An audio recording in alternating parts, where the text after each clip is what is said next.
We appear to be indeed live. How you doing, everyone? It's your boy, and this is the second post-Nomos stream. Only this time, it's not a post-Coof stream, but a post-cold stream. There would have been a video today, or whenever I had the time to upload it, but I had a cold and I was fatigued and in a slight bit of pain on Tuesday when I could have recorded something. So I thought, nah, I don't want to do that. Instead, I'd rather stream when I'm a little bit better and can actually talk to you guys. So here I am. How's everyone doing? Just wait for everyone to get in because I've got a few things to talk about in this stream about what happened when I went to Nomos and things like that, and hopefully have a good stream for an hour until I retire to have something to eat and then go to bed maybe later on and get up again for work. Because that is a great life, isn't it? But anyway, Nomos. Let's talk about Nomos. So Nomos was surprisingly good. It was obviously not as good as the Manchester one, because yours truly did the speech. But hey, tough act to follow, me and British Knight, or now known as Paleo Angloism. Tough acts to follow, but the speakers did a pretty good job. They weren't my kind of, well, they were mostly not my kind of speeches, but surprisingly, I agreed with a lot of stuff, and surprisingly pragmatic speeches too, which I wasn't expecting. I was expecting things to be a little bit more esoteric, which there were some esoteric moments in all the speeches that we saw, not just the three main ones, but the other two as well that were there. And then there was a surprise speech at the end. I always forget his name. If he's watching, I apologise. But a really nice guy who he runs the Basket Weavers, which is just a thing where people get together and just do fun stuff. Really, they go on events, they talk to people, go to pubs, all sorts. It's just a get together for people, which is really good. And he did the speech, and it was a really good speech. It was mainly, I think, to show the basket weaver kind of thing, but it was more broader than that. It was about how we need to just get together as friends and hang out and have some good times, and that can develop, at networks and all kinds of stuff. It's good to just zone out sometimes. Oh. How you doing, Jim? I think the best speech was by, oh God, what is he called? I think is it Alexander was his first name. I can't remember his surname. And that was about the arts and what can we do if you're an artist, for example, in this current situation, and basically just rely on kind of neutral businessmen to be patrons, which is very old school and a pretty good way of going about things. And it's not too far removed from what we do on YouTube, where people will sign up to a Subscribe Star or Patreon if you're still mad enough to use that account, that website. And you pay a person to make videos essentially, so you would be having some kind of patron, like in the old school sense. It was a bit boomery, but I could see what he was going for, because it's different in the real life art world than it is online. You need somebody who will give you money, who will pay you to make something and then exhibit it in a gallery or maybe in their shop. So I could see that as an opportunity. But then again, like with the internet, we have other avenues to get out there anyway, but that's besides the point. But it was a really good speech, and it was very similar to my own, only not as obviously about propaganda and stuff, but creating networks, working together as a team to get our message out there, and even just normal art out there as well. And it was quite interesting hearing all the different types of people who are in art, who aren't necessarily in our neck of the woods, but go against the mainstream, because the mainstream is the performance art. The types of people who will make those terrible sculptures that go on that empty plinth in London. Like, even if you just like a group of people who have their own little network, and you just do like what I think he did something. Yeah, there's like a group of people in the 80s who weren't necessarily against them, but they kind of were anyway. And all they did was landscapes and realistic art. And because they did realistic stuff and it wasn't all this cringe postmodern stuff, they got rejected by the mainstream who were looking for that crap stuff to huff their farts over. And then obviously in the late 90s, there were people who were more explicitly against the art mainstream, and I forgot their name, but that was in the late 90s, early 2000s. Again, you can just be doing your own thing and they will reject you because that's how it works. That was a good speech. SD Wickets was pretty good too. That was pretty good. He was my second favourite. And then Panama Hats was the third. It was good. It was all right. Just a few things I disagreed with and didn't quite get where he was going in with some things. But other than that, I'm pretty good. I'm not going to lie. Memphis Design Gang. Okay, I don't know what this is, Jim. You're going to have to tell me what a Memphis Design Gang is. And hi, Richard. How you doing? Oh, God. So Nomos was good. I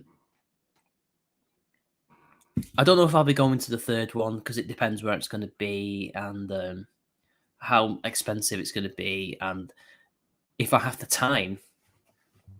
And also depends on the speakers and stuff like. If it's mostly stuff that I'm not interested in, then I don't feel the need to go. And a lot of the people who were there in Manchester weren't there this year, unfortunately, which was a shame. But it was good. I still enjoyed it. But again, I don't have to go to every single event. So it just depends where it is. If it's close by, I'll probably go. But if it's too far away, then I'll probably skip. Oh, hi, SD. Sorry that you came second place. It was a close second place. You were really good. You did well, considering all the technical hiccups that we had. But we didn't end up. Yeah, basically there was microphone issues, but they didn't need the microphone in the end because you got to make do with what you've got. So anyway, there was something that made me just question certain things about a certain person. Calvin Robinson, who's like a regular contributor to GB News and stuff. Oh, what's this, Jim? All right. Memphis Design is an Italian art movement. They mostly made furniture, and lamps and stuff. But you may recognise this. Oh, for God's sake!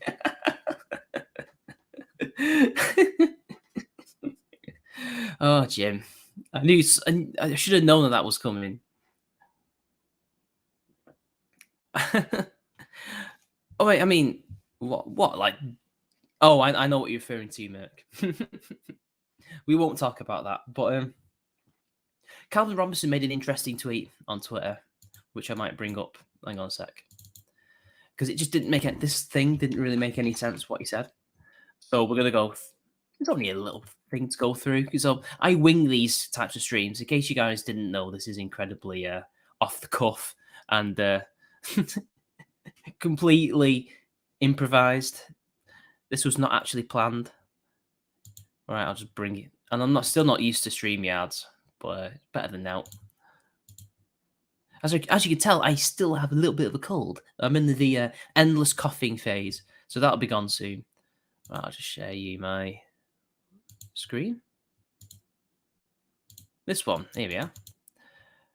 So this is what he says. Conservatives haven't been a conservative for some time. Yeah, they've not been for at least, nearly 80 years now, since the post-war consensus. And even then, like people like Thatcher and the monetarists and the so-called libertarian wing of the Tory party aren't that conservative either. They're not even that libertarian or liberal, so whatever. Socially, they should stand for family values against intersectionality. Okay, good. I mean, you could just say communism, and that would be okay, because it's not just the intersectionals that are against the family. The TERFs are also against the family unit, because they too are radical feminists. And what are radical feminists? Marxists, but whatever. But then this is the thing that I don't get. Economically, they should promote British interests above globalization. You've used the wrong term there, mate. Now, there is a difference between globalization and the globalism.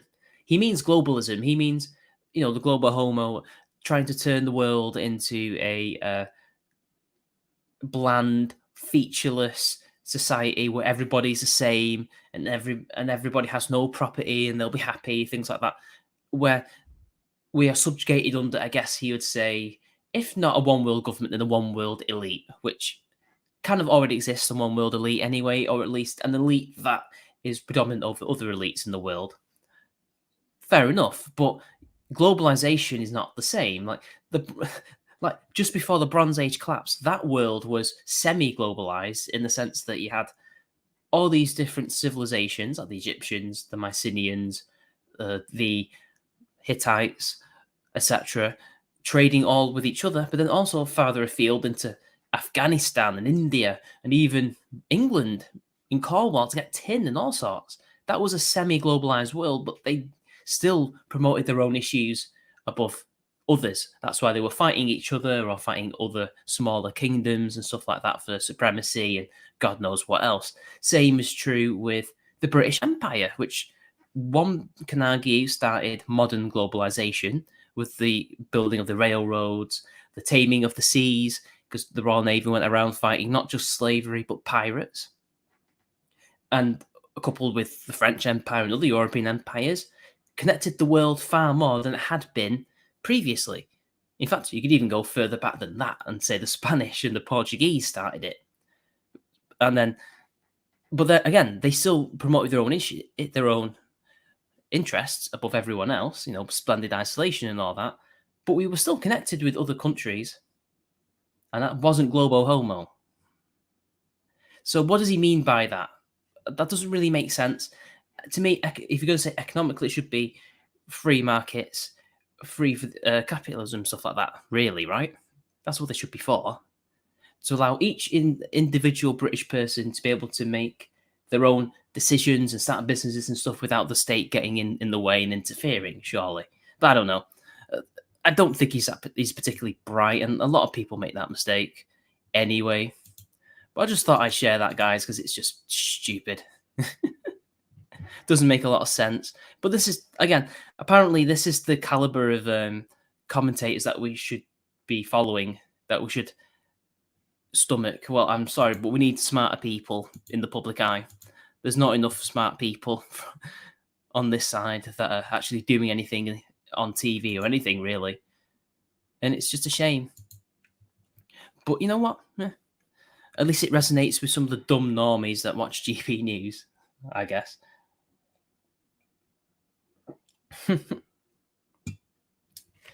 Honestly, Birmingham is an underrated place. To go back to Birmingham, like, yeah, it has a pretty shitty reputation, and I can see why. In some of the, I think me and Palo Angloism, we were just walking down the street from our hotel, and like we walked past these cleaners, like these public servants, and all like, sorry, we're in your way cleaning stuff, and it looked like blood. It probably wasn't. It was probably something else, but it looked like blood. And let's just say I was thinking, welcome to Birmingham. Other than that, it was good, and we looked at a few places around there, like shops and stuff, and there was some interesting geeky places that I found that I hadn't seen in previous visits. And I was surprised about the amount of families that now go to places like that, at least in Birmingham. And I'm glad that it's mainly families and not just, nerds like us. And I think primarily they were going there if it wasn't for old school Marvel stuff and like the toys that are really good that reflect that, then they're going for manga. Like none of the new stuff seemed to be flying off the shelves. Like a lot of the modern crappy Marvel stuff, like the new Miss Marvel, was not doing as well. Gundam is still highly popular. Like they clearly had quite a lot of stuff that they could have been selling, but it was all sold out.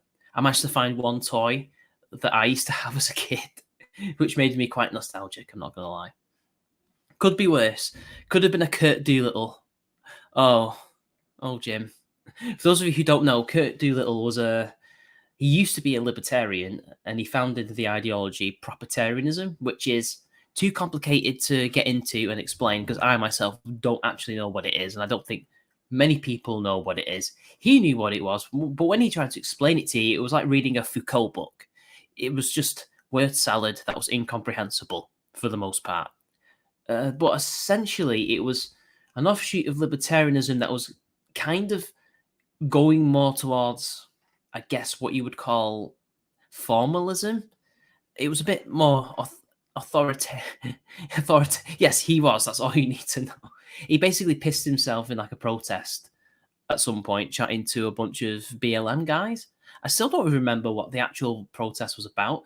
I think it was trying to be his moment in the sun, where he could announce to the world that proprietarians have arrived and they're going to save the West and stuff like that. But in the end, he embarrassed himself and outed himself as the grifter he is. Let's just say all the people who were proprietarians no longer proprietarians after that. Like, he disappeared. I think his number 2 disappeared. Didn't somebody get arrested? I seem to recall.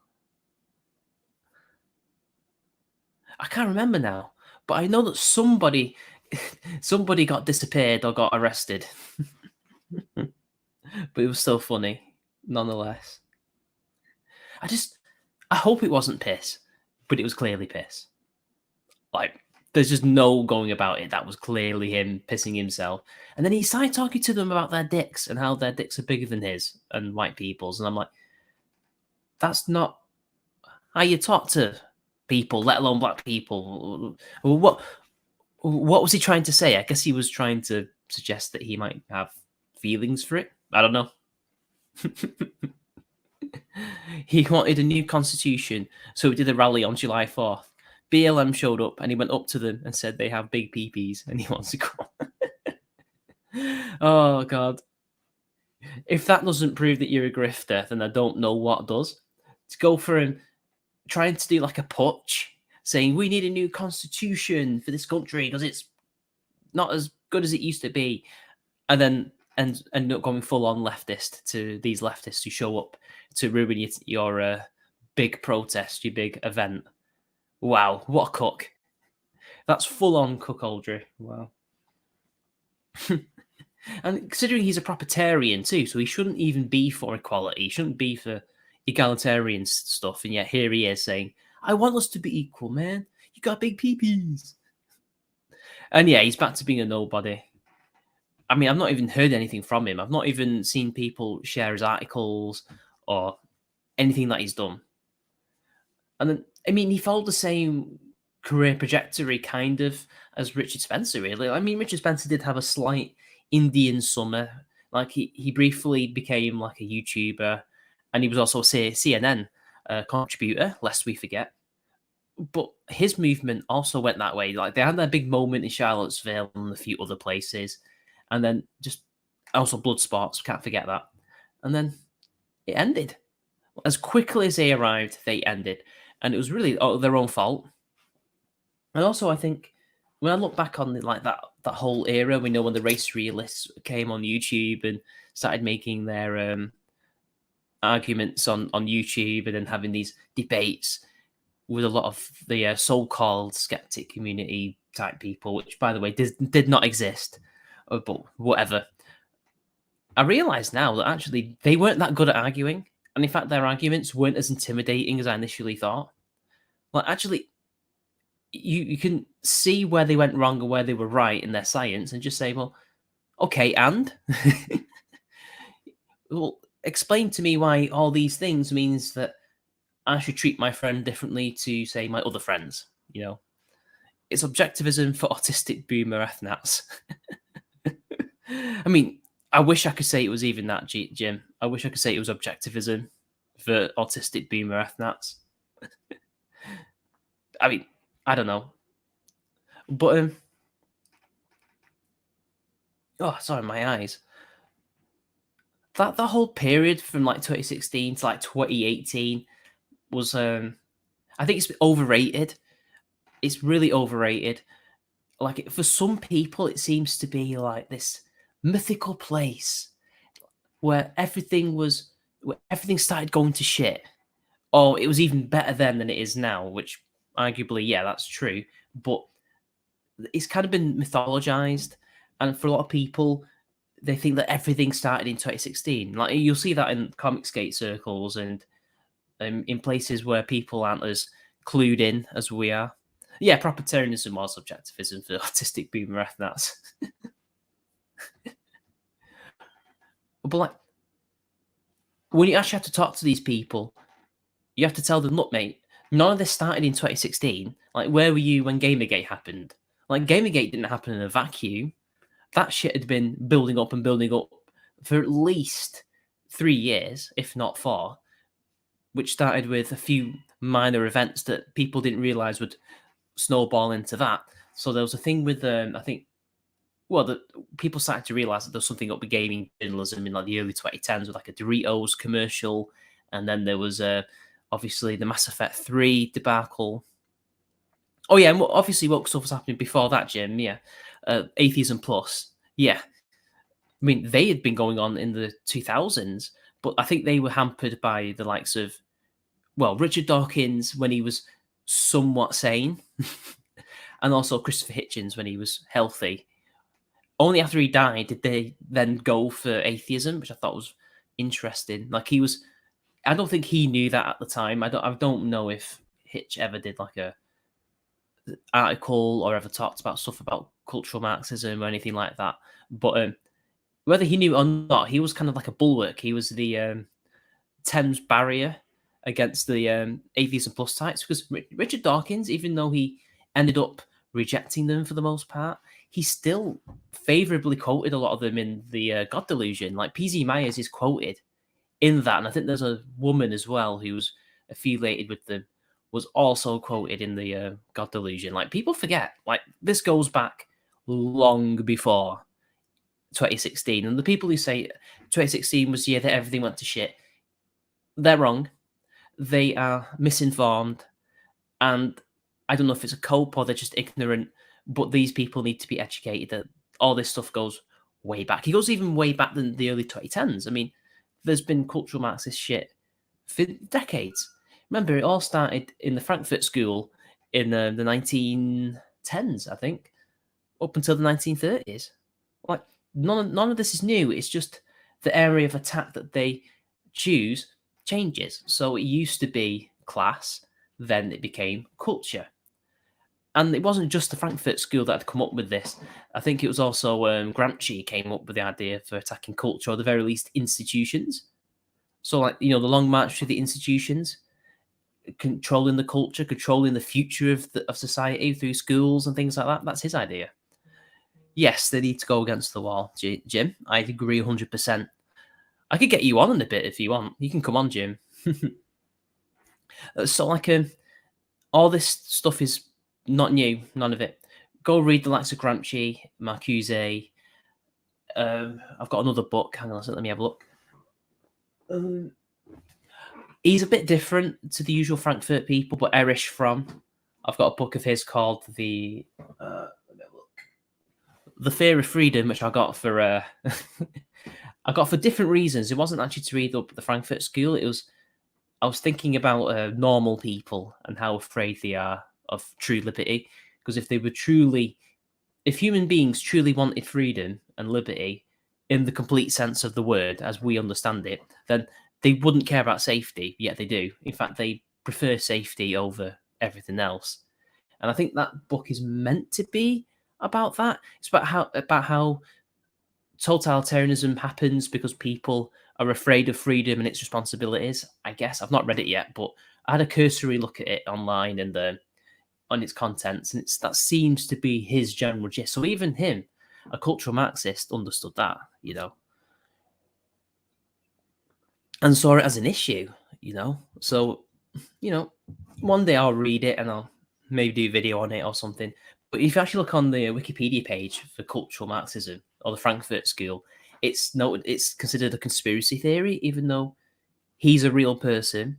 That was the university he worked at, and he wrote books, and Marcuse worked there, and all these people existed, and they all did this research that everybody knew about. Apparently, this is a conspiracy theory. It's not a conspiracy theory.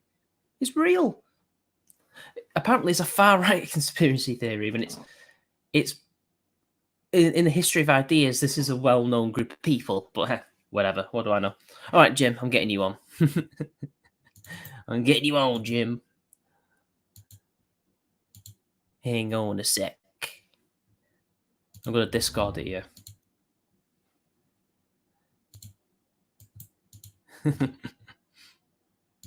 Get in, boy. Oh, better get my soundboard on before he does. So, yeah, Nomos was good. Nice to see SD Wicket. Hopefully, we could do some podcast stuff together and chat online and stuff like that. That'd be pretty cool. And Jim will be on soon, guys. Don't worry. Sent it him on Discord. So you'll be having to put up with 2 soundboards fighting each other. Oh God. I think that if that doesn't drive people away, then I don't know what will. There he is. Like, dude. Jim? You're retarded? So he... You're not retarded. But what are you, Down syndrome? What's going on? Yo. Yeah. So. Oh, can you... Oh. Oh. Oh. Oh. I found a new drop potential. Found a new thing that's a potential drop. Why do I hear myself? Can you not hear yourself? Oh. Oh. I can hear you.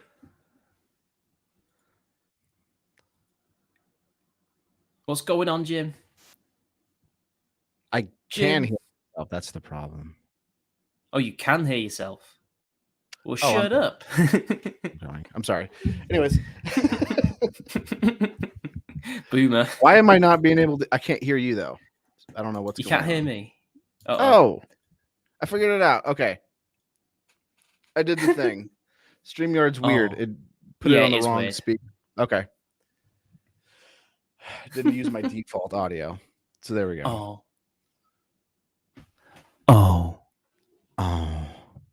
So how you doing, Jim? I'm doing all right. I'm just enjoying my weekend. Finally got a weekend. And I decided to just completely slack off, except for the gym, which I'm completely sore from yesterday. Oh, you're Jim Bro now. Yeah, I'm Jim Bro. Jim Bro Jesus. Jim Bro Jesus. Hang on, I need to find this drop for you. Oh. This is really good. Hang on. Let me just get this. I encourage everybody to get a sound pad because it's endless fun and it annoys people who don't like him. Oh God, I need to get a downloader for Google Chrome. I really do.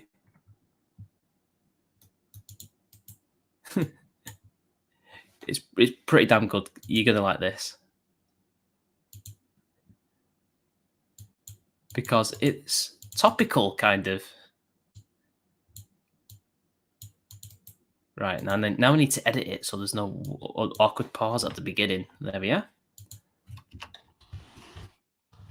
There we go. Social credit deducted. Did you hear that? Nope. I ended up Jim. backstage again. I don't know what happened. God damn it. Anyway, I heard it though. I heard it.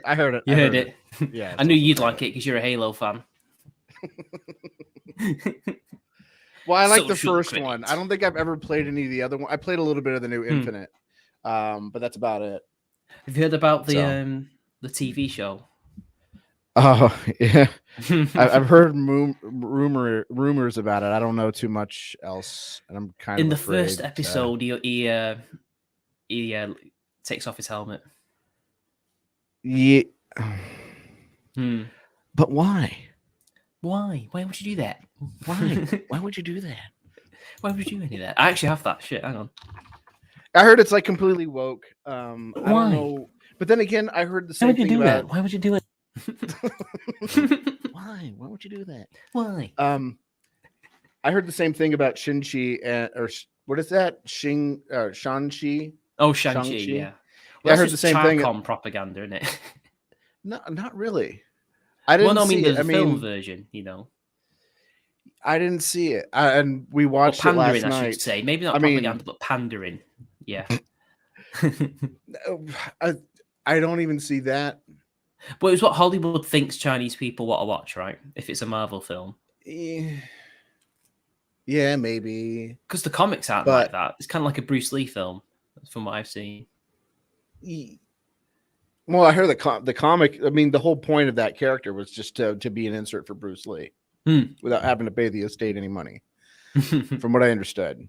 Kind of like how there's like a Bruce Lee character in Street Fighter. And Tekken. Yeah. But you know, they just rename it. Or how there's Mike Tyson is in the first or the second Street Fighter. They just called him actually the original one was M. Bison. That's what they called him originally, and then for the American version, they just switched out the names because they didn't want to get sued with the boss character. Yeah, so I didn't see any woke stuff in there. I mean, there was one part where one of the guys was like, "I always always bet on the Asian guy," but it was about martial arts, like a martial arts ring. So maybe that's racist. That's kind of talking about how like Asians kind of click together. Unless they're part of different Asian factions, like, you know, Koreans don't particularly like Japanese, but you get the idea. So yeah, I don't know, but who's been saying that all this woke stuff started in 2016? Because I remember the whole point of Trump was a backlash to that stuff that was happening for a couple of years. It's not like any particular one person. It's just they're kind of like a group of people. And it's just, you know, the people who got red pilled during that year, they just assume that everything happened that year. And that's when they first noticed it. Yeah, essentially. They were completely, you know, they were docile and dozing through everything else for years. And then woke up and was like, whoa, what? Why is the world suddenly terrible? What? Why are these people who I used to vote for saying all this crap? It's like, well, they're always saying that crap. You just didn't give a shit. They didn't notice Gamergate. They didn't notice Atheism Plus. They didn't notice any of that stuff. I mean, I wasn't even around atheism. Well, I wasn't around online in atheist circles during that time, but I did have an interaction with them, with, you know, like Rational Wiki. Yeah. Briefly, I was in their Facebook group a long time ago, and funny enough, it was about video games, which was why I left their Facebook group, because they were spouting what I would later now know as SJW arguments, like, oh, it's sexist against women because this, that, and the other, and oh, it's a lie that most gamers, as in gamers, you know, hardcore gamers, are men. It's actually 50-50, or hell, even more women, and it's like, no, that's not the case, because no, it's not the case. No, I mean, there are a lot of women. Yeah, there's a lot of women, but they tend not to like kind of out themselves, because dudes will just be like, "Oh, you're a gamer. How you doing? Are you single?" Yeah, kind of like that. Yeah, but even more. So that was, and also they were just so up their own asses, and I stopped. I think I read the site for about a couple of weeks. And even then, I was like, this is a bit too biased for me.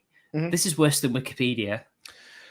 Rational Wiki, when it first dropped, it was not bad. I think it's a casualty of that whole Atheism Plus thing. When it first was out, it was very much like, here's why homeopathy is garbage. Here's why evolution is garbage. And it didn't really delve into politics that much. And what it did, it was kind of like... Wait, evolution is garbage? Jim, are you a creationist? Oh, sorry. Creationism is garbage. Evolution is right. Oops. Like that sort of thing. It's what you would expect from Rational Wiki originally. And the politics kind of like flowed either kind of like, center left to kind of like small government libertarian. And that was because you kind of had like two kind of factions back then. You had the people who got into rationalism through Penn and Teller, and then you had like the regular skeptics who just kind of tend to, atheists tend to be like more center, not so much anymore, but more like center left. And so there was kind of like those. Even the Christians are more left wing nowadays, but they kind of got along. Like it was kind of like, look, we agree on half of the issues, I guess, a little bit, but whatever. so they kind of really didn't talk too much about politics. And then when Atheism Plus happened, they totally took the side and doubled down. And now it's a political site, and now it just constantly rails on about how all conservatives are bad. I think I'm Libertarians on are there, basically Nazis. People who play video games are like beautiful, strong women who don't need no man, or racists. Like those are the only options. I think I'm actually referenced on Rational Wiki as a friend of Bearing, which I mean, we haven't talked for a while. We didn't fall out, guys. Don't worry. We just kind of drifted apart. That's all. When he got kicked off Twitter and stuff was when I lost contact with him. I don't know if he's on Skype still. So we were friends back then. Now we're kind of. Does anyone use Skype? I don't know. I know a few people who do, but we're more like acquaintances. I'm still friends with Sugar Tits though, but I just don't know how to get in contact with Bearing anymore. Try his AOL Instant Messenger account. He might still have that running if he's still got a Skype. Nah, he's not that much of a boomer. What's your ICQ number? Mind you, speaking of Edgelord 420, I wasn't ignoring you. We were just distracted. It's funny how Marx and Marxists say that communism is scientific and atheist, but the moment science contradicts them, they deny science. Well, you see, he's not using science in that way. In fact, that's nothing to do with non-Marx. Well, it's nothing to do with non-socialists. It's to do with other socialists. It's to demarcate them and make them look different to the Fourierists. You know, what we now call utopian socialists of that time. That's why they call themselves scientific, because they're rooted less in the esoteric and more in the real world. But of course, Marx was really esoteric. Well, a lot of it kind of boiled down to the fact that Marx was like, I don't know what the future will hold. I know that in the end, it's going to be a classless, moneyless, stateless society where the workers own the means of production. But outside of that, we can't really say for certain if it's going to be like the best thing ever. We can just say that it's going to be better than what it is. Whereas the utopians were like, oh, once we get rid of capitalism and industrialism, it's going to be like beautiful and everyone's going to hold hands and sing Kumbaya. It's going to be like Lionel Hutz's vision of a world with no lawyers. But that's about it. Well, there's some like Fourier who believe that the world would end up being in this strictly regimented workhouse where you wake up at a certain time every day, everybody, you do this certain job every day, then you have your meal and then you have your tea, you go back to work, then you go to bed, and it's like the strictly regimented, horrible system, and that's a utopia apparently. Yeah. Like what was his name? I want to say Jordan Owen, but that's way wrong. There was someone by the name, his last name was Owen, and every time I think of last name Owen, I just think of Jordan. But yeah, like he was considered a utopian socialist. But so there really wasn't any science to it other than he just kind of said like, look, there was like these kind of things that happened throughout human history. You had like primitivism, then you had like feudalism, and then that led way to industrialism and capitalism. And of course, because there's always been like these shifts, there's going to be another shift, and obviously it's going to be my choice because what else is there? Forgetting to realize that that's only the European historical situation, not the rest of the world, which is why Mao had a lot of issues with implementing the revolution initially in China, because they were a peasant society, and Marx was very much against. Well, he either ignored them or called them the lumpen proletariat, didn't he? Like the underclass. I'm not 100% on that, but yeah. But I mean, it's a fallacious line of reasoning to be like, well, there's been like this trend, right? This trend that every so often we get a new trend. You can't even say it's a trend, really, can you? Well, there's a trend to a new system coming about every so often, but that doesn't necessarily mean that it's going to happen again, right? I mean, we could end up going the complete opposite direction. It's kind of like Nintendo had like this history of creating just hit after hit. Like you had the NES, you had the Super Nintendo. Of course, their next system is going to be great. What was their next system? The Virtual Boy. Oh no. Oh no. Oh no. Yeah, so it's just not rational. Or Like Sega's going to come out with a new system anytime now after the Dreamcast. Anytime now. We're gonna get Anytime another now. one. Yeah. Oh. I mean, because that's historically what happened. They come out with a new console, then they come out with another console later, and they come out with another one. Obviously, they're going to come out with a Dreamcast 2 at some point, right? Edgelord, I was right wing before all that stuff, but then that shit happened. I became more right wing. I must be pretty strange since I'm a right winger. You're not alone. We are too. Yeah, I was kind of more like I wouldn't say I was a left libertarian. I was never that far, but I definitely had like left sympathies. And then just watching everybody melt down and just go crazy during 2016 over Trump, I was just like, I'm done with these people. I'm not even going to give them a platform, anything. And I got rid of the two that were very kind of more left leaning people on my show, and I was just like, we're done.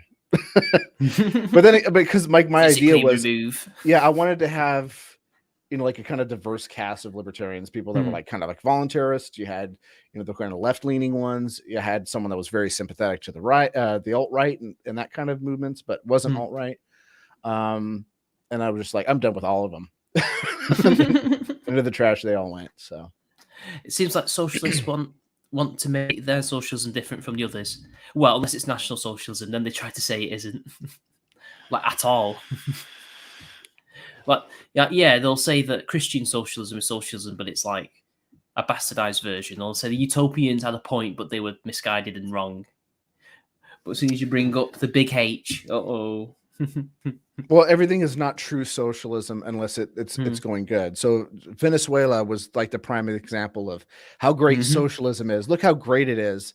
Look, we can have socialism. Isn't it great? And then when shit hit the fan, there was like, oh, well, they still had it. They had some private industries, so therefore it's not really real socialism. It's like, well, not that long ago you were saying it was. And a lot of the reforms that they kind of point to, were kind of started, not really implemented too much, but started with the previous leader that they thought was the real guy. But I think it's his brother. I can't remember their names now. I don't know why. I need more caffeine, I guess. Which country was that? Sorry, Venezuela.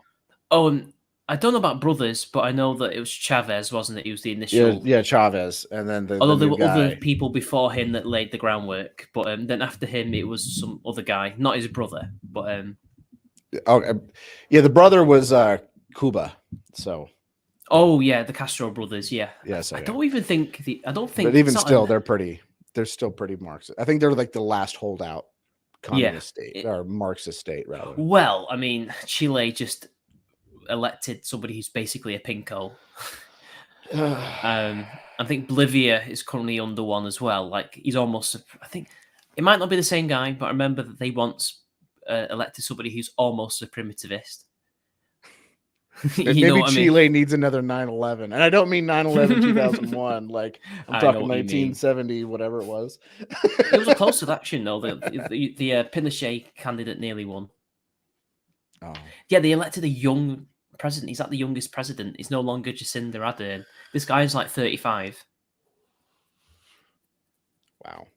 But we don't know if he'll still be in power in a year or two from now, anyway. So I wouldn't worry too much. Yeah, but I wonder if they want to vote their freedoms away. Latin. I wonder if they're going to bring back Cybersyn with the Star Trek room and everything. We should bring it back. What is that?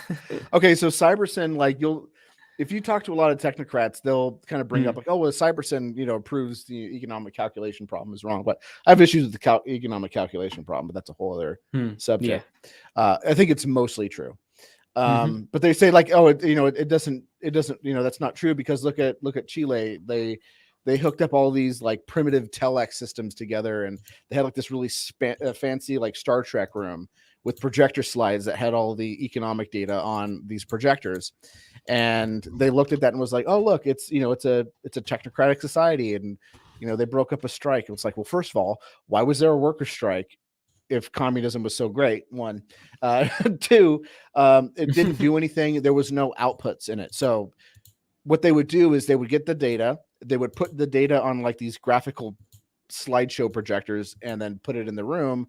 And then they could, while they're in the room, flip through the projector thing.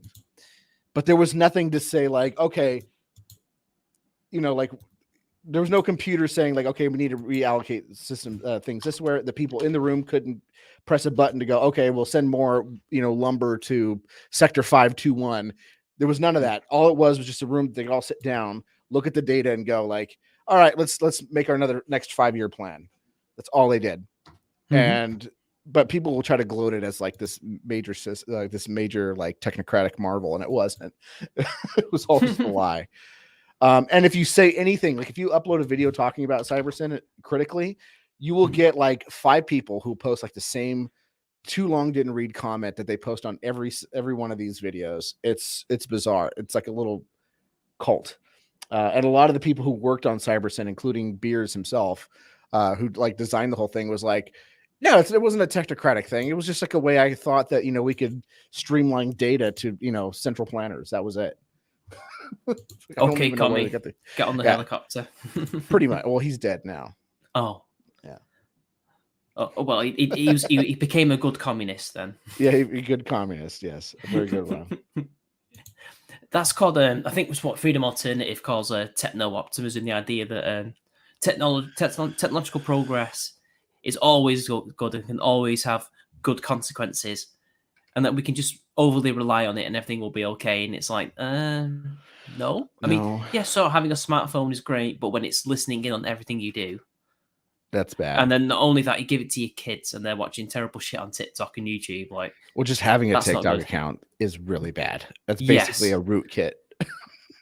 It's a rootkit that also infects your Google account if you connect it.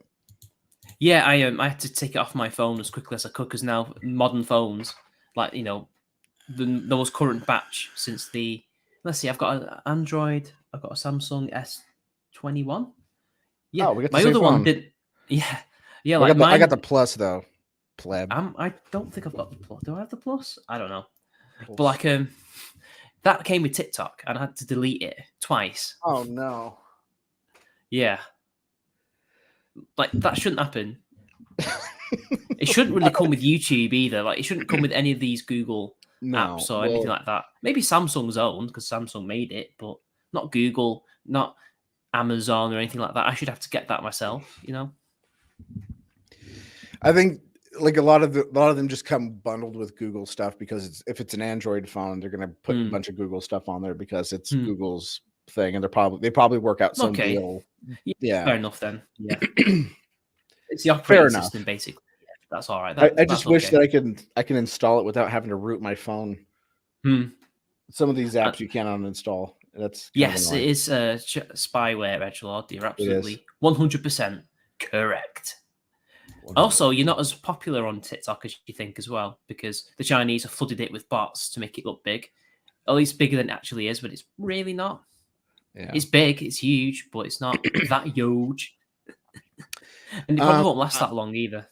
I don't know anybody there's one person. No, I take it back. There's no one that I know in real life uses it. Like, not one single person. I know a few people, but they're all really young.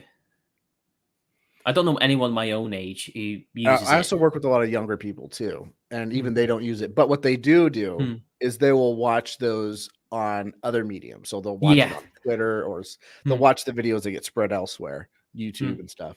I think that's mainly where people get TikToks from. It's not from TikTok. Yeah, I had it installed for a little bit, and then I was like, wait a minute, no, wait, this was Chinese spyware. Deleted from my account, went into my Google thing and revoked all of its access. I was like, nope. Get that away from me. This thing's dangerous. I mean, it's telling that in the West, on Western TikTok, it's all that garbage, like all the woke SJW stuff. Then in China, it's none of that. It's all about astronauts and look how good we want our kids to be. All that nice, mature stuff. And over here, we get the degenerate stuff. That's on purpose. That's by design. Yeah, I mean, they don't want that crap infecting their country. No. Although they just want it to the state that's going to be more hostile to them later. Although I do find it funny that they have people who are designated propagandists using Twitter when the rest of the country can't use it. That's clown world. TikTok, Twitter is banned in China, yet we have people from China allowed to use Twitter for the purposes of propaganda. I Like the like some of the globalist times. ratios that happen on some of their Yeah. Chinese propaganda Twitter accounts.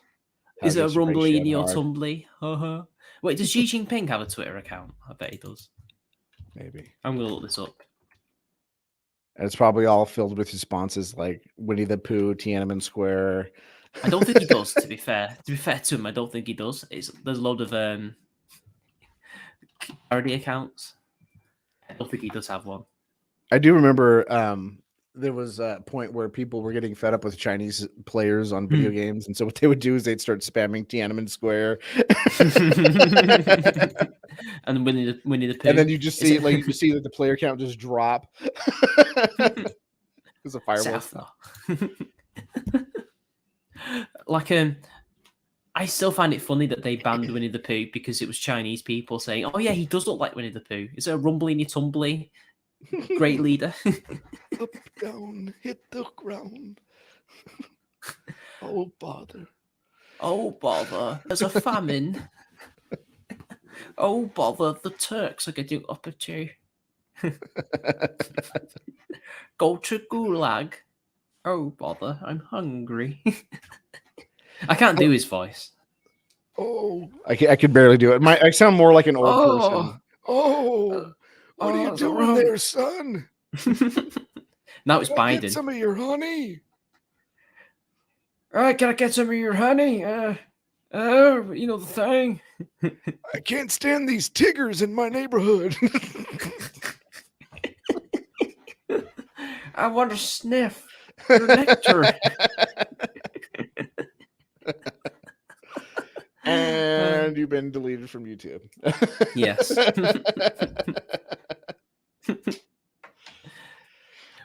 I still can't believe that he has a 75% approval rating in amongst Democrats. Like, come on.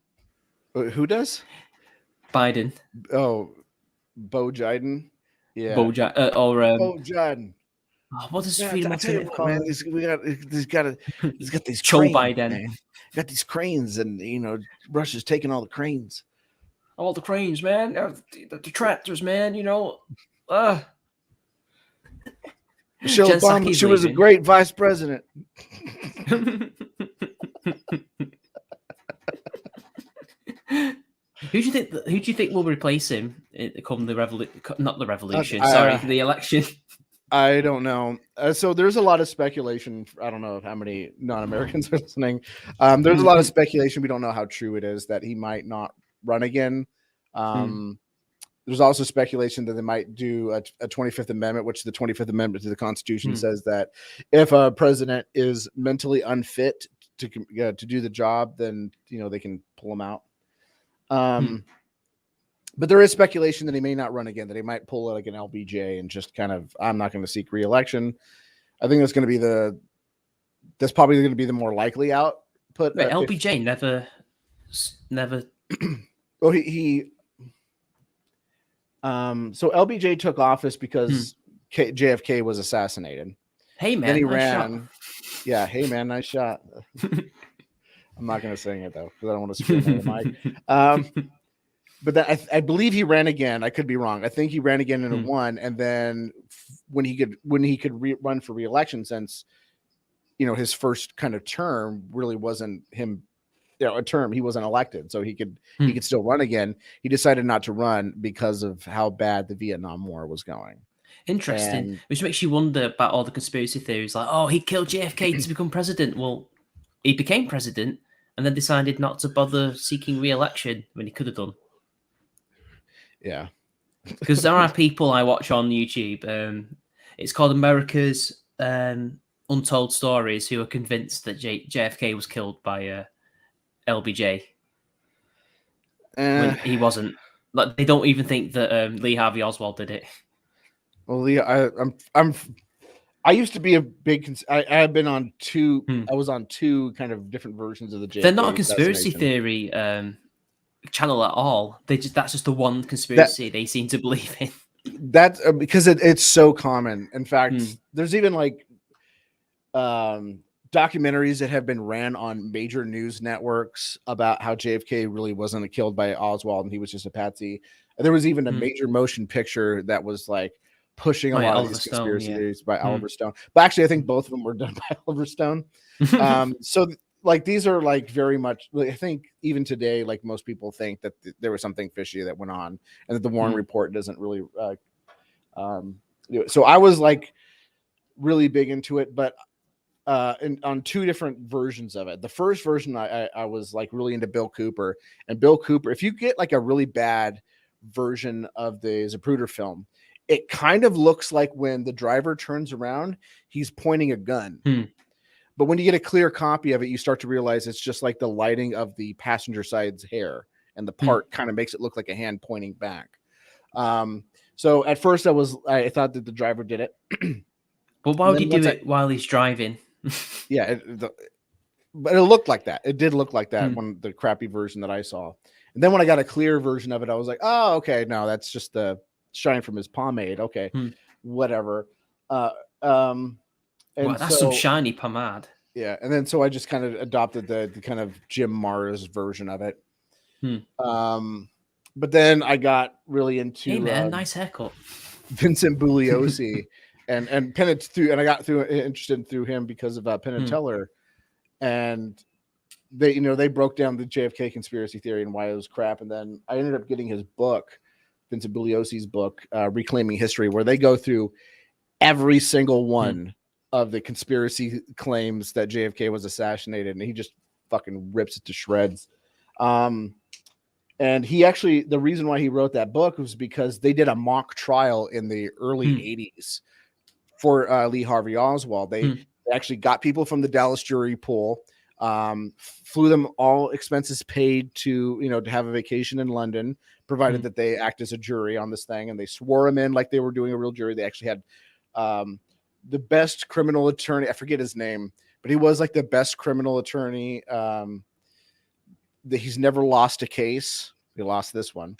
And then Vincent Bugliosi, who was like a star prosecutor. Like he prosecuted Charles Manson during the Manson Tate murders.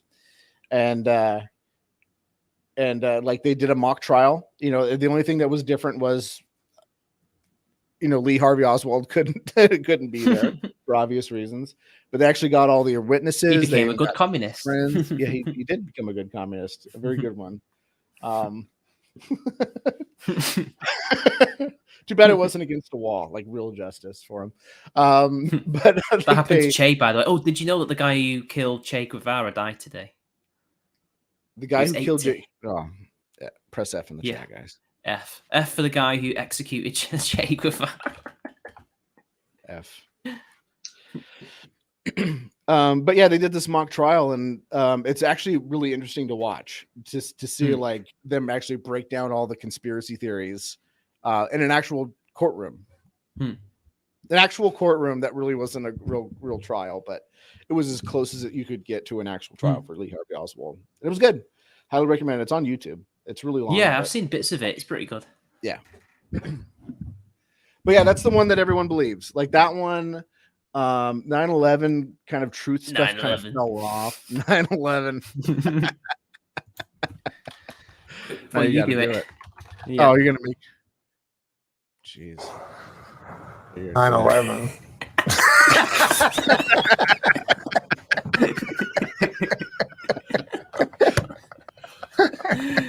Yeah, we're going. It seems like that fad kind of died off.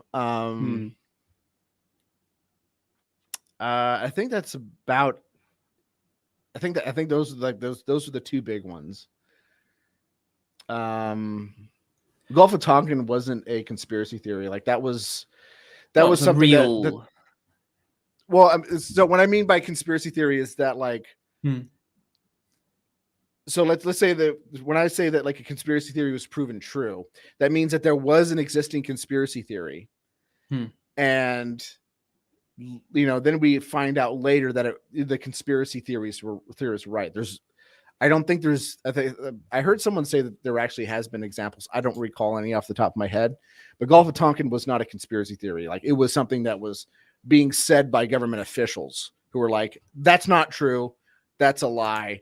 And then later they're like, "Yeah, we're sorry, that was a lie." So it We're wasn't the sorry. conspiracy theories that were theorists that were passing it around. They heard it from government officials, and then they were like, "See, it was a lie." Lie, Oh yeah, lie, Bush did lie, WTC. lie. Also, the Jews did WTC. That was an early 4chan meme.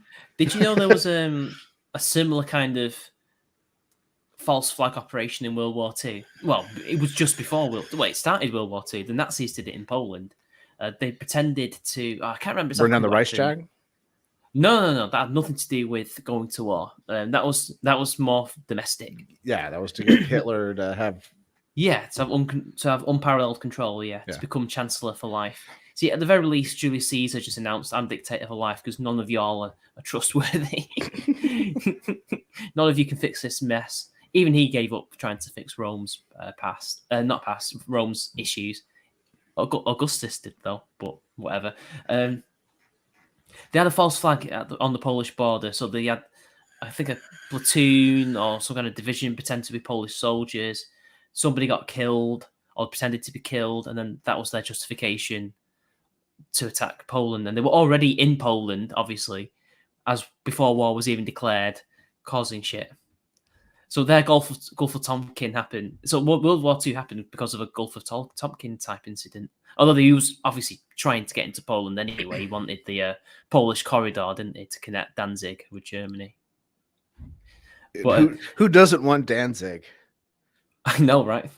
Mother! I'm a demon.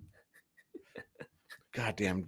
Early Danzig was great. I don't know what the Elvis shit he did recently. That was terrible. That was it hate crime? Yeah, that album was a hate crime. There was a bunch of Elvis covers. That was Roy Orbison. Then. I nearly did Roy Orbison. Suspicion torments my heart. In the ghetto.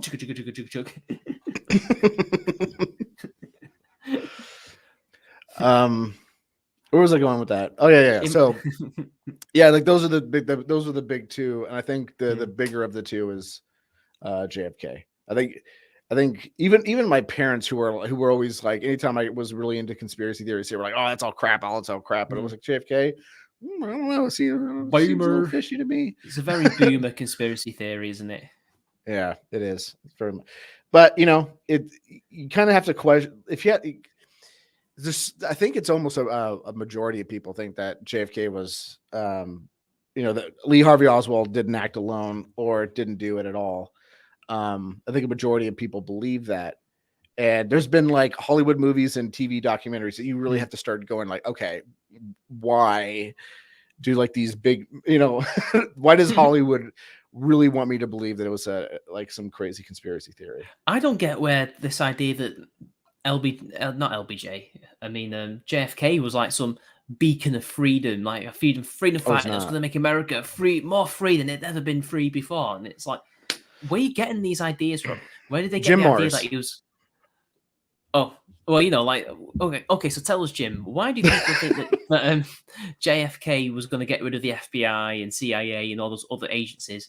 If you actually look at his domestic, go on. I think it originated with Jim Mars, but there was always this kind of like suspicion that JFK wasn't playing ball a lot with the FBI and the CIA, especially when it came to things like was it Northwoods? But to kill the guy, I don't think they needed to do that. And he also, it seemed as though like he really wasn't that eager to go into Vietnam. And so there was, that could just rise a lot of speculation to go. But Jim Mars was the one that was kind of going around, passing around this crap about like he wanted to shut down the FBI, the CIA, the Federal Reserve. And he kind of pointed to these very kind of spurious pieces of evidence to try to back it up. Yeah, the Democrats to get rid of the Fed. Right, okay. Yeah, no, especially with his, Lyndon B. Johnson did the Great Society, but JFK wanted something like that too. And he I know like the Mises Institute did a talk a long time ago that I listened to where they were talking about like the economic fascism of JFK, and they were talking about like all these crazy and inflationary policies that he had with the Federal Reserve. And I was just like, yeah, that doesn't jive with the whole like he wants to end the Federal Reserve at all. Not only that, but the executive order that they always point to, which I think was it was like 66660 or something like that, which is weird. Which I would like an executive order that had that many sixes in it, but Execute order XXX. But if you actually read it, what he's saying is we need to pull silver certificates from circulation. This is what he was saying because he wanted to help usher in the end of the gold standard and the silver standard. So, crap. Oh, crap. All I'm saying is social credit deducted. It deducted half of his head. Oof. It really was a good shot. I'm just saying, guys. Shot. Well, not really. I mean, he did miss. He completely missed one of the shots. Completely missed. Oh, did he? Yeah. He made up for it. And then then the second shot hit, or I don't remember the order of the shots. One completely missed. One hit him in the neck and then and then it went through him and hit Connolly, Governor Connolly. And then the last shot was, headshot. Hey man, nice shot. Nice shot, man. But he only made that shot because that's when the street kind of did bend a little bit. So he was basically a non-moving target for 10 seconds. He ended up getting a good shot. I don't think he even used a scope, did he? Yeah, I think he did. He did. Yeah. But it was only 80 meters. It's not a crazy hard shot to make. It's really not. Especially when it's right he in had front training, of you. and he also had some training. Yeah, it's in Full Metal Jacket where the instructor saying that he was indeed a Marine. Yep, he was a sharpshooter. I don't know the designations again, but he was a sharpshooter and a sniper. I think he bounced between one and then got demoted. But still, those are good shots. Those whatever they are. I think he was designated marksman, not a sniper. Okay, I think that's what. So he's one of the best shots. But then, he was, but then he was demoted. Yeah, because he was. Yeah. I guess he got out of practice. Still, that's still pretty good. It's still going to be a pretty good shot to be one of those. Considering he eats greyons, you know. See, that's funny because the British Marines are not considered stupid. They're considered one of the best, one of the most intelligent fighting corps that we've got. Well, they're not a corps; they're just the Marines. Then you got the Marine they're commandos. Operation Human Shield. See, our Marines are used more as a. Have you heard of the Emancipation Proclamation? I don't listen to hip hop. Crayon. Crayons. But they are apparently stupid, aren't they? Or is it more just banter? I think what it boils down to is when people get drafted, they usually take aptitude tests and physical training tests. And if you're really smart, they're not going to put you in the Marines. If you're really smart, they're going to put you in Air Force or Navy, and probably going to bump you up in intelligence if you're really smart.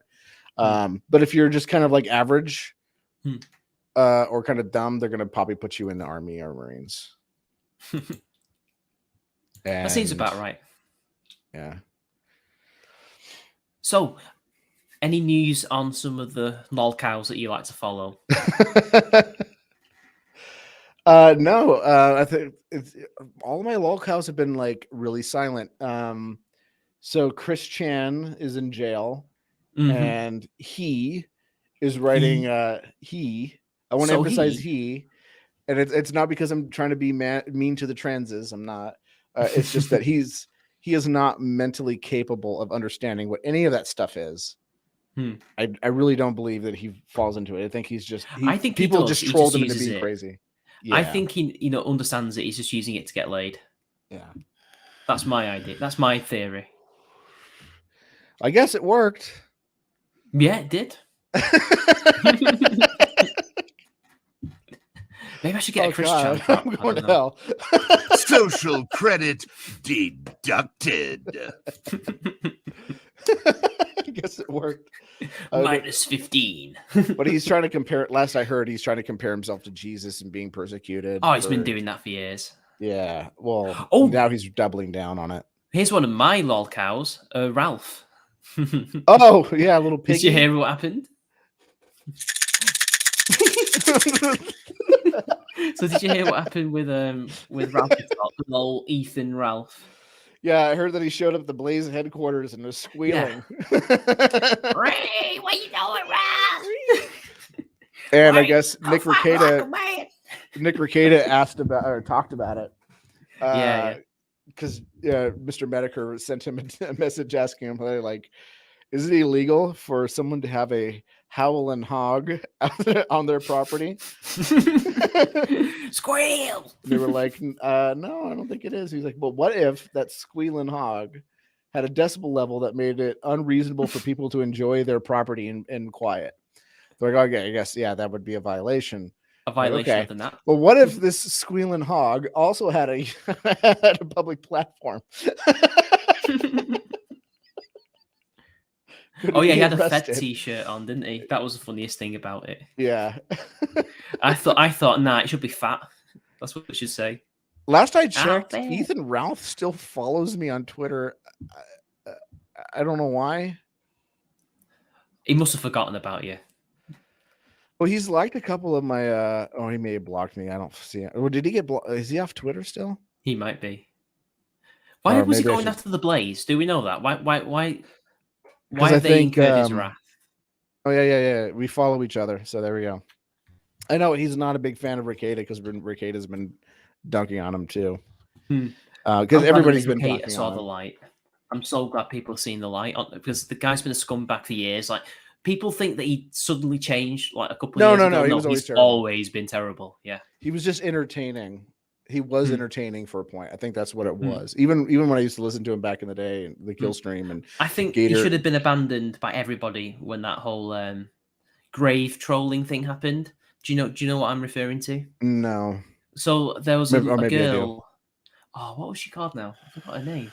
I've forgotten her name, unfortunately. But this girl who was in Gamergate, she was like one of the popular figures, threw herself in front of a train and killed herself. Oh. Hello, Bilbo. Legitimately killed herself. This isn't like a joke or anything. And she had a fiance as well, who was also in the movement. And they told this one woman to announce the death to the community. She was called Cult of Vivian. And she was one of Ralph's most hated figures. He hated her, and I don't know why. I think his stated reason was that he thought she was doing it for a grift. Well, this is before we started using the term grifter. So he thought she was fake and trying to use it for her own attention, which was not true because I ended up meeting her online and realizing she was fine. She was normal. She was legit. It says enough that she's gone on to have a normal life, and Ralph is the gunt. So he ended up hosting an article by this guy. I can't remember who it was. It was either Laughing Goose, who was the guy who doxed Ethan, funnily enough, the one who doxed him, then he became his friend. That's Ralph's life, guys. It was either him or another guy. He was writing about how Cult Vivian was trying to use this for attention, and this was terrible or something, even though she wasn't. She was just announcing that this person had died. Lily Feng, that was her name. I remember now. And then another article was hosted not long after that by, you might be familiar with her, Sharon. She's called Cripple something on Twitter. See if I can still find her. Doesn't ring a bell. I think this is Miss Shannon Gibbs on Twitter. We still follow each other, but we fell out over that article where she was trying to say that people who commit suicide were cowards and that it was okay for Ralph's friends, because Ralph was not involved in the trolling necessarily, to send pictures of train victims and people who commit suicide to the fiance or widower, whatever you want to call him. That's what they were doing. They were trolling him over the death of his fiance. Classy. Very classy. I know. All because they didn't like his friends. And it later turned out she did that because she herself was in grief over a friend who killed themselves. She told me that. Which still doesn't justify it, but you know. And then Ralph was also justifying again, write that shit and publish it. But he was trying to say it's free speech, man. They can write whatever they want. It's like, well, yeah, no shit, but is it wise to publish that? Yeah. I really hate this. Like, free speech, they can say whatever they want. It's like, yeah, they can say whatever they want, and I have the right to disagree with them. It's just, exactly. And I ended up getting curious free about this speech situation. does not mean that you can say stupid stuff and then everyone has to be like, all right.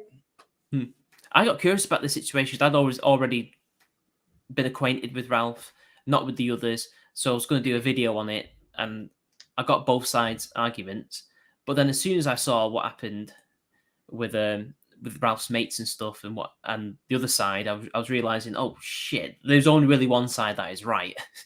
And that is Lily Feng's fiance's friends. And so my video ended up being a bit more biased, and I didn't tell Ralph, which he never forgave me for. Like, he still hated me for that for years.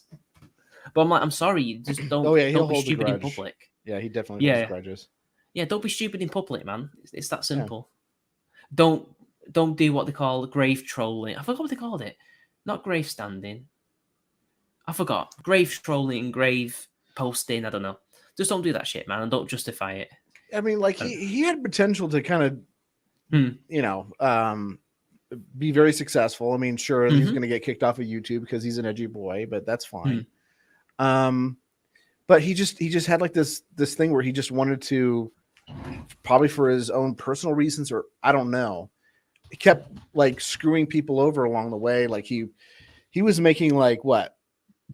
How much was he making off Super Berries during like the heyday of the kill stream? It was ridiculous. And he was getting these big figures on as well, like Nick Fuentes and people like that. And I was thinking, how the hell is this gun getting all these people? Like, does he have the gift of the gab or something? Like, do these people know his I guarantee you, like, it's just, if you ask people, they will come.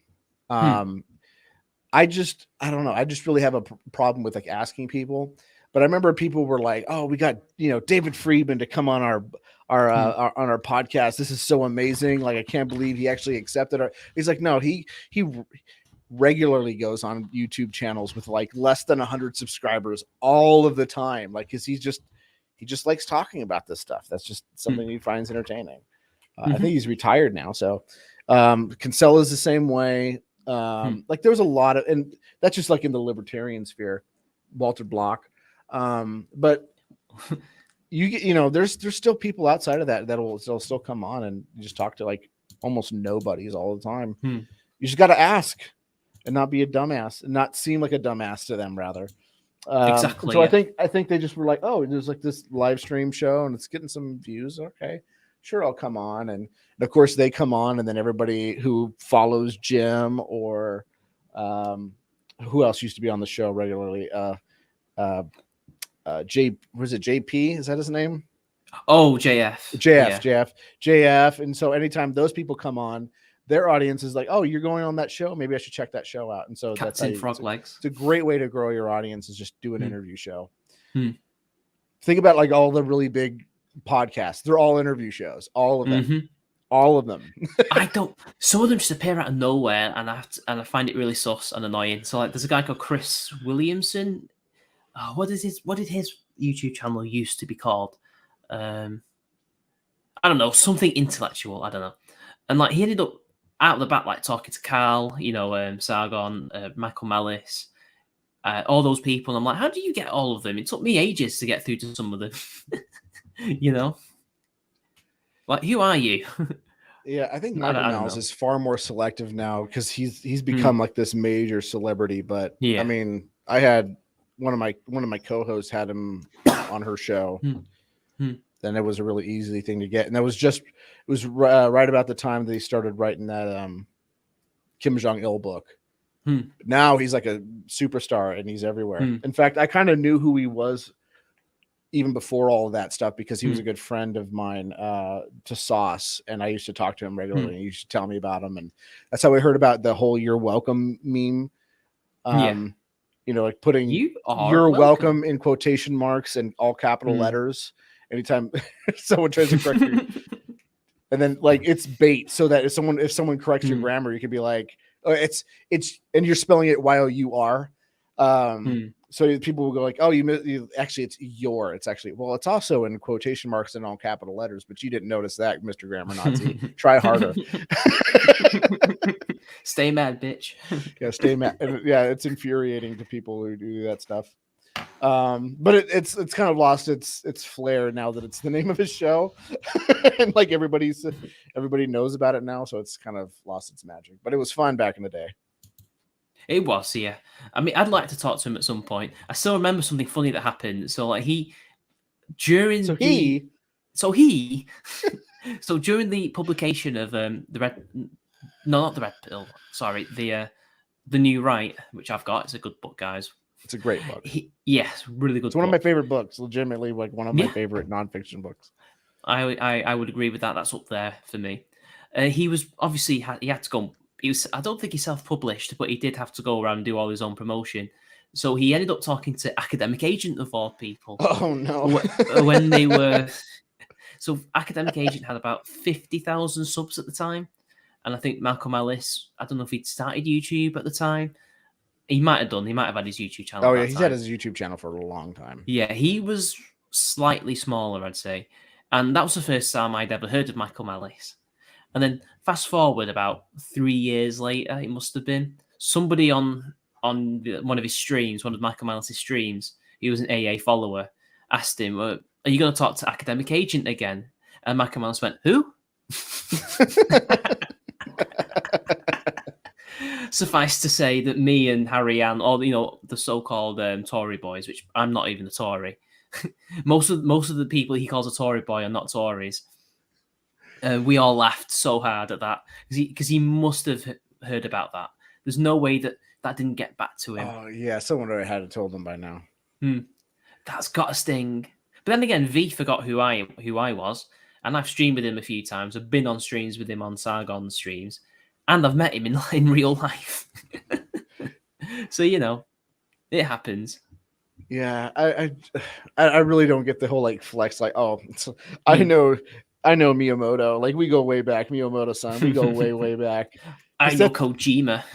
that's always gonna bite you in the ass. It's always gonna, because someone's gonna end up like it. Because all of these people, like all these famous people, end up going to some kind of convention or do some interview somewhere, and someone's gonna bound to ask them like, "Hey, do you know Jim Jesus?" And they're gonna be like, "Who?" Save yourself the embarrassment. Only mention people that you know. No. If you don't know them, just be like, "Oh yeah, I met him once at a convention. He was pretty cool." For what it's worth, he probably doesn't remember me, but whatever. I've never met Miyamoto. I'm just saying. I was just throwing that out as an example because that's the one that I just started hearing about recently with the guy named Tommy Tallarico. Who's that? So Tommy Tallarico has made like I think he has a Guinness Book of World Records of most video game credits because he used to make a lot of music in the 90s for video games, but his later work, it's been spurious at best. Like there's a lot of credits that people kind of question, especially like Metroid Prime, which we are told that he did some sound effects for Metroid Prime and they didn't like it, so they fired him. Oof. But like he goes around and be like, "Oh yeah, me and Miyamoto, we go way back.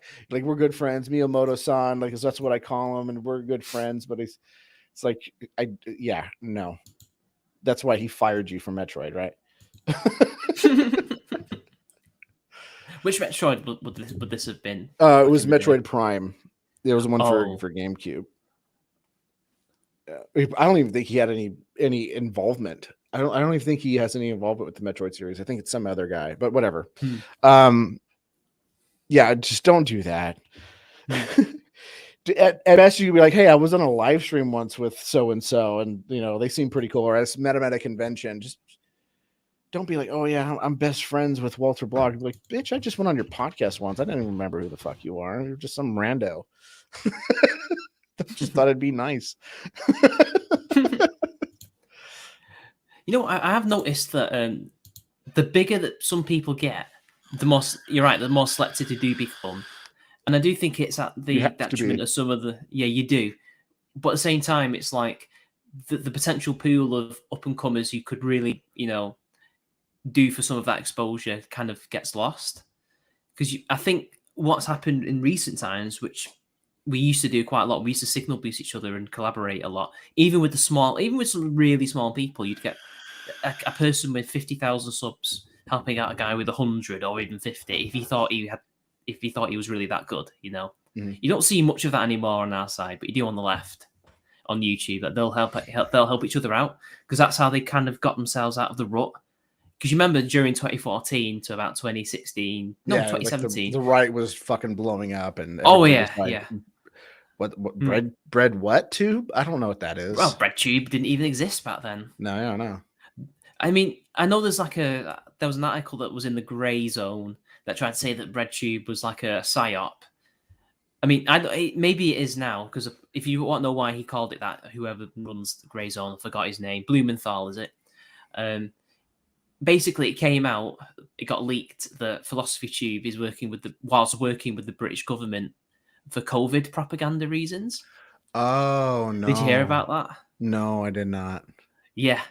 So I find it so like the communist is working with the conservative for the mutual goal of trying to scare the British public into lockdowns and shit like that. Philosophy Tube is one of the worst ones. I think if you were to ask me to rank them, I'm not going to go through all the rankings. I mean, Vosh would be towards the bottom for sure. I'd probably say H Bomber Guy is probably the only one that I would actually like. If he comes out with a video, there's a good chance that I would actually watch it. I probably enjoyed it. Really insufferable. I remember when he was really insufferable. When he still can be very insufferable. Don't get me wrong. But there's a couple of videos here and there that he does that are pretty good, especially when he was making fun of Human Revolution just okay. Oh, fuck off. I mean, okay, compared to the original, it's just okay, but as a game on its own, it's really good. I still think he's right about Fallout 3, and I definitely think he's right about New Vegas. I like Fallout 3. I mean, it's not as good. I mean, yeah, it's not as fully detailed as the other two, but it's for what it is. It's good. It's not Fallout 4. Come on. Yeah. I think when he used to dunk on Arini and Matt Forney and Rocking Mystery, that was all great. Rocking Mystery, I remember him. I guess he shut down his YouTube channel. Did you hear? Rocky Mystery? Yeah, I guess from what I understand, I don't know. I just heard about this from you probably know Justin Templar. Yes, I do know him very well. Yeah. Yeah, it's been a while. I need to chat. I need to catch up with him. Yeah. We do. We needed to catch up with him. I don't talk to him nearly as much as I used to. But I guess he worked for a school or a university or something, and they found out about his YouTube channel, so he shut it down. Wow, I didn't know that he worked in a university or something like that. It was something about a school. I have to go back at the very least, academic agents, university knew about his channel, and they let him for a while. They let him do it, and then he said too many spicy things because he was grifting, and got sacked. Yeah. But I would say that like Philosophy Tube is definitely towards the bottom because there's times where, at the time he was making like videos that were kind of interesting, like basic philosophy type stuff. But the instant he ever delved into any kind of thing that was political, it was always just like, we're going to put philosophy on the back burner and just say something as dumb as possible. One of the things that he said that still sticks in my craw, like every single time. Like I'll just think about it during the day and be like, "Oh God, that is so stupid." Like, why would he say that?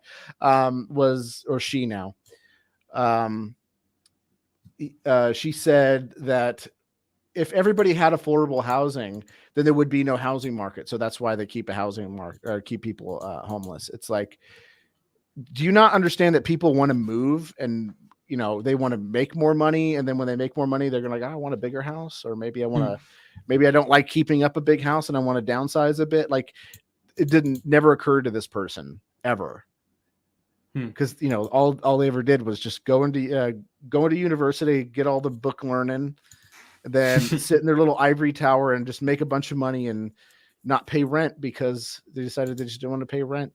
Yeah. I just find it funny that he's a glowy. Poor. He's a fucking glowy. Although I disagree with have you heard about the best solution to deal with the BreadTube problem, and that is to just ignore them? No, to put them against the wall.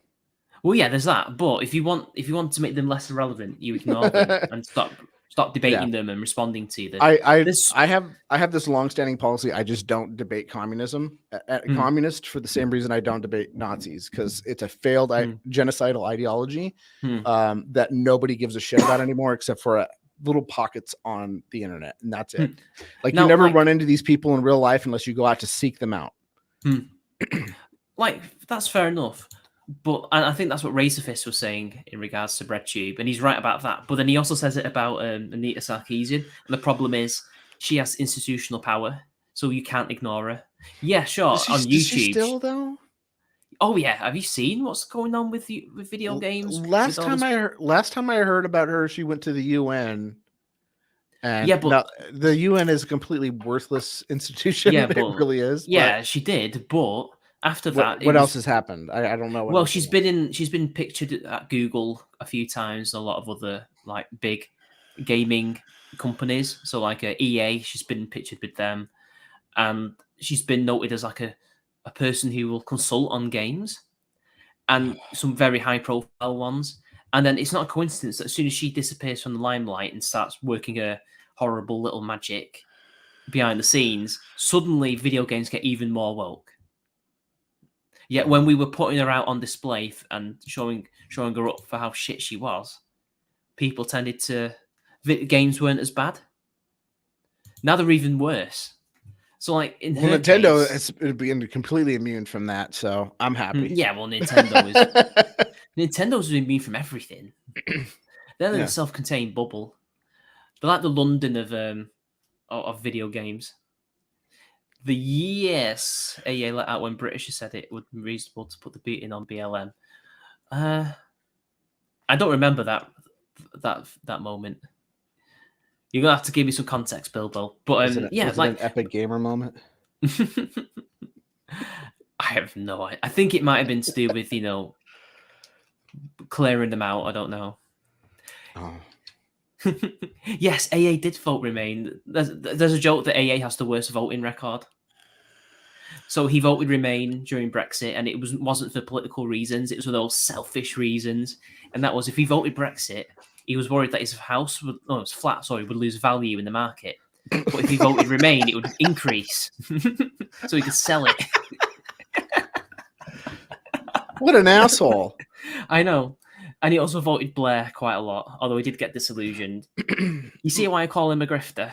Yeah, but my voting record, my prediction record for U.S. presidents has been miraculously stellar in the opposite direction. Like, you can pretty much guarantee anytime I say, like, oh, this person's going to win, this person's going to lose, the opposite is true.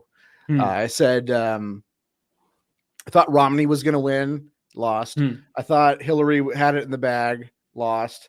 I thought, I voted for Trump, but I didn't know either way because I didn't know what was going on with the mail-in ballots, and because I voted for him, I guess that counts. So he lost. So if you ever want to know who I think is, or who's going to win, just ask me who I'm voting for or who I think is going to win, and then the opposite will be true. So just remember that. I didn't vote for Trump the first time. I voted for Gary Johnson, and I was going to vote for none of the above until. What is Aleppo? I've only voted for him because his running mate endorsed Hillary Clinton, and I was like, "Oh, if you want me to vote, if you don't want me to vote for Gary Johnson, then I'm voting for him." Watching the Libertarian Party have this civil war has been quite funny because I can't believe that they allowed all these communists in. Yep. Well, it's not that they allowed them in; it was that there was no one there to stop it because, like, good libertarians were looking at the LP like, "Oh, that's a cringe fest. I want nothing to do with that," and rightly so. And all the communists were like, "Really? You don't want to hang out there? Well, we'll hang out there and we'll take it over." So you had like two kind of factions that were kind of taking it over. You had like the left libertarians, and you had the like wannabe beltway, like loser wannabe beltway. So that's where you had like Nick Sarwark, and those are the ones who were really running the show. It's the people that had how you keep jinxing. Jinx. Yeah, you keep jinxing elections. I don't know. It's always been like that. I think the only time that I've ever thought that a president was going to win and he won, was Bill Clinton against Bob Dole, and that was just an easy call. Well, I mean, he's called Bob Dole. Of course, he was going to lose. Yeah. I think I also said that Obama.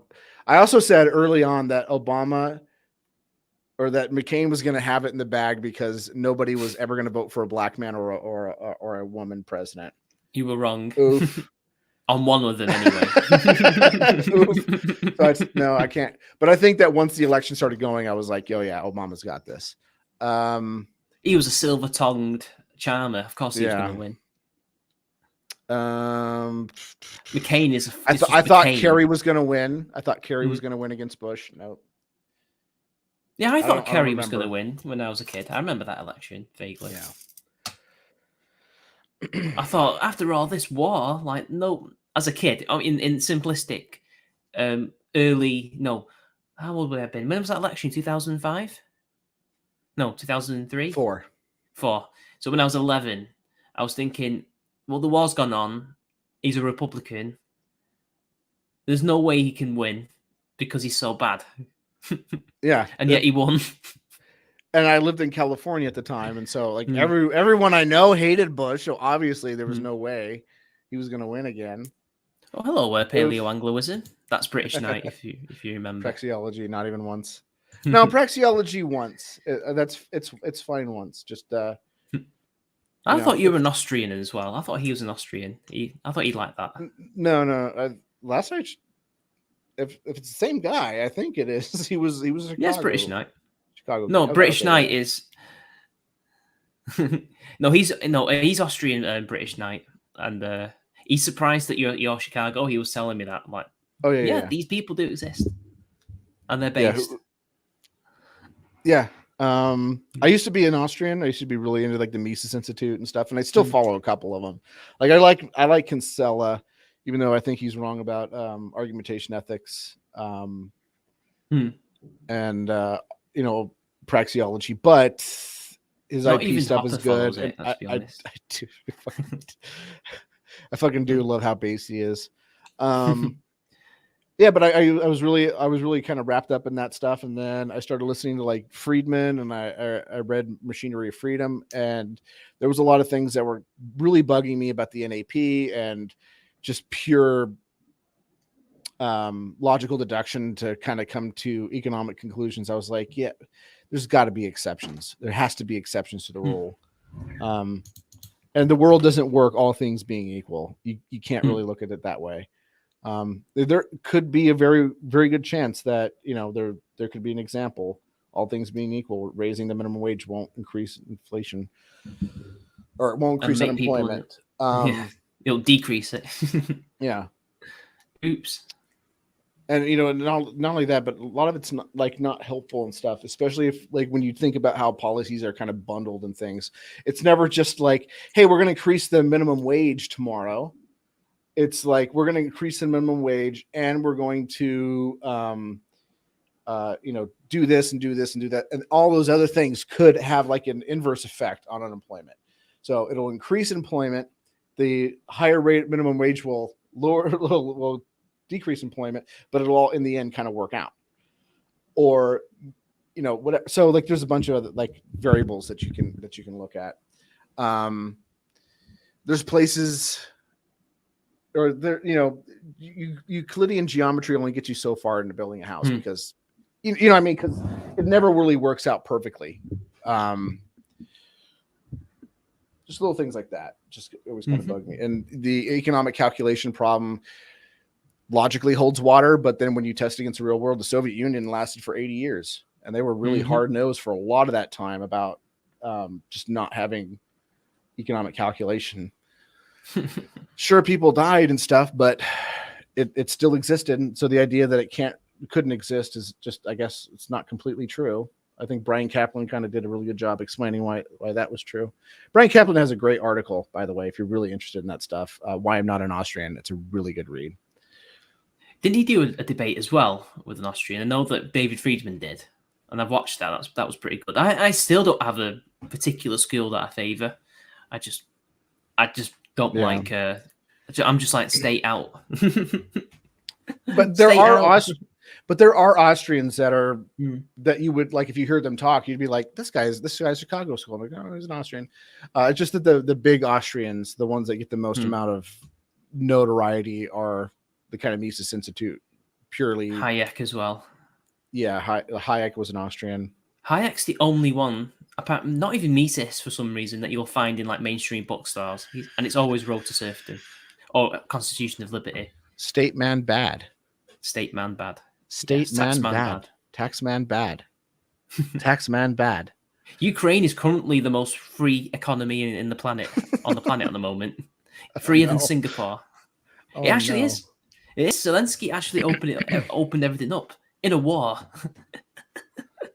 If you want to know more details, Didn't he also force everybody to take up arms? And well, I mean, they had no choice, you know. they are at war. He also took over. He took over all the news agencies. Yeah, he did. But to be fair, them. he did also at the same time allow an actual right to bear arms, as well as, and a lot of people were allowed to leave anyway if they didn't want to fight. So, well, mainly women, you know. Yeah. I mean, I still think he's a bit of a clown, but those are some good moves. Although whether or not they'll remain, no, as soon as the war's over, yeah. Even if he wins, it's not gonna work. Yeah. But no. Yeah, at the end of the day, like I still like a lot of Austrians. I don't like to argue with Austrians unless it's for entertainment value. Like I like, whenever I get an Austrian in my Discord server, I'll fuck with them. But for the most part, I don't consider them I'm not hostile to them. No, I'm not. Yeah, unless I'm just doing a little bit of trolling or a little bit of fun, but that's about it. Is that Mephi I hear? Yeah, she wants to go outside. That's the cat in his avatar, if you want to know, guys. Yeah. She's a Korat. Everyone looks at her and goes, oh, that's a Russian blue. No, it's a Korat. She's a Korat. Wait, Hayek helped inspire modern monetary theory. I do find that a very hard sell, because isn't that just Keynesianism? Or some kind of variant of Keynesianism? The economic ideology he fought against for what, 50 years? I think that's a pretty sus claim, if you ask me. I'd like to. Yeah. I'm not dismissing it. I'd really like to know, but it is right. Keynesianism. He was an Austrian, MNT. so there you go. I think his ideas kind of spawned a lot of the modern Chicago. And by the way, most Chicago schoolers I don't like. Like most of them I don't like. Yeah, in fact, the people who came up, apparently according to Wikipedia, there was two, I'm trying to think, what were they called? There's some economists called, I think it was Knapp and some other guy. Oh, another thing called chartalism, which was referenced by Keynes in his book Treatise on Money. I don't see anything here that suggests Hayek in any way influenced it. I know it's Wikipedia, so take it with a grain of salt, guys, but I don't see it. It seems like something he would have been opposed to. But generally the idea, the big difference between the two that we think about, in terms of more extreme libertarian Chicago and Austrian school, is one likes to they don't like to look at any kind of empiricism outside of just calling it history. So there's economic history, but they do everything purely, everything's done through deductive reasoning. Here's, it starts with the human action axiom, and then it kind of moves on from there, and they just kind of logically build until they come up with the kind of a philosophy of economics. Whereas Chicago schoolers will do that, but then they'll check their work again. They'll test it against theory, and then include that in the broader category of economics as well. That's the real difference. So it's almost like Austrians are Chicagoans in practice, but in theory, on paper, they ignore empiricism. But economic history is still important to them, and that's why Tom Woods is probably got so prevalent. Not only that, but he's a major workaholic too. So anyway, I think I need to end it there because I need to get my dinner. So thank you for coming on, Jim. Dinner, Worms, or my tea, whatever you want to call it. So anyway, have fun, guys. It was nice having you on as usual, Jim. Worms. And have you got any last words for the people? Subscribe to me on the YouTubes. I'm going to talk about vidges and stuff. Yeah, like the Intellivision. I did a whole video about how the Intellivision Amico is a disaster, and I keep trying to explain this to people. When they finally listen, they're like, "Oh my god, what the fuck is happening? Like, what the fuck is going?" So, yeah, it's a giant scam. Was deep. Didn't start as a scam, but it definitely is now. But it's kind of interesting. But anyways, pet the cat, guys. See you later. Yeah, pat the cat.